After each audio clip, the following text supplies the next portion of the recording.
কালীপুজোর ঠিক দুদিন পরে স্যার আমাকে জোর করে এদিকে ঘুরতে নিয়ে এসেছিল। হঠাৎ দেখি এরকম বাজির প্রদর্শনী হচ্ছে, তাই আমরাও দাঁড়িয়ে পড়লাম। আমি তো আগেই বলেছি বাজি ফাটানো দেখতে আমার বেশ লাগে, তাই আমরা দুজনেও দাঁড়িয়ে পড়লাম। কিন্তু এই বাজিগুলো প্রচুর রিস্কি ছিল। যারা মাঠের মাঝখানে দাঁড়িয়েছিল তাদের গায়েই বেশিরভাগ আগুনের ঝলসানি পড়ছিল।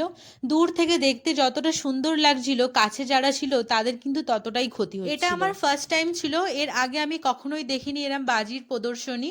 আর হঠাৎ দেখি আমাদের সামনে থেকে এরকম বাজি ফাটতে আরম্ভ করলো। প্রথম দিকে একটু ভয়ই পেয়ে গিয়েছিলাম, হঠাৎ যদি এরম চোখের সামনে ফাটতে আরম্ভ করে তাহলে কেমন লাগে বলো তো। তারপর দিকে বেশি লাগছিল, কিন্তু স্যার ভয় পেয়ে আমাকে ওখান থেকে টেনে নিয়ে বের করে নিল যদি কিছু হয়ে যায় তার জন্য, কারণ আগুনটা অনেক দূর পর্যন্ত ছিটকাচ্ছিল। তারপরে দুটো বেলুন নিলাম, একটা আমার জন্য আর একটা স্যারের বোনের জন্য। তোমাদের কার কার ওখানে বাজির প্রদর্শনী হয় জায়গার নাম লিখে অবশ্যই আমাকে কমেন্ট করো। আজকের জন্য বাই।